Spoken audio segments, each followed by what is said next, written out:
Hi! Hello! Welcome to Avantika farms. ఈరోజైతే మీకు 22 ట్యాంక్‌నైతే introduce చేస్తున్నానండి. దానికంటే ముందు చాలామంది కాల్స్ చేసి అడుగుతూ ఉన్నారనమాట. విజయవాడ నుంచి కానీ, గుంటూరు నుంచి కానీ, తెనాలి నుంచి కానీ, సాయంత్రం 6 తర్వాత అవైలబుల్‌గా ఉంటారా అని చెప్పి.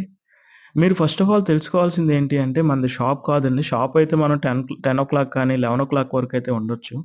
మనది బ్రీడింగ్ ఫార్మ్ అనమాట. మోస్ట్ ఆఫ్ ద ఫిషెస్ అనేవి నైట్ టైమ్ బ్రీడ్ అవుతాయి. సో, మనం వాటిని డిస్టర్బ్ చేయకూడదు కాబట్టి, మనం ఎలాంటి లైట్ గూడా ఫార్మ్‌లో ప్రొవైడ్ చేసి ఉండదండి. సో, ఒకేళ మీరు 5 లోపు గనక రాగలిగితే ఓకే అండి. నేను మంచిగా మీకు కావాల్సిన ఇన్ఫర్మేషన్ ఇస్తాను. అలాగే డిస్‌ప్లేలో చూయిస్తాను. అలా కాకుండా మీరు 5 తర్వాత వచ్చారంటే గనక హడావుడిగా మీరు చూడటానికి ఉండదు. నేను చూయించడానికి కూడా ఉండదనమాట. సో, ఇవి 22 ట్యాంక్ అనమాట. Full red guppies. అలాగే ఇవి వెరీ సూన్ మనం సేల్‌కి పెడతాం. 23వ ట్యాంక్‌ని రేపు కలుద్దాం. అప్పటి వరకు మన ఛానెల్‌ని సబ్స్క్రైబ్ చేయండి.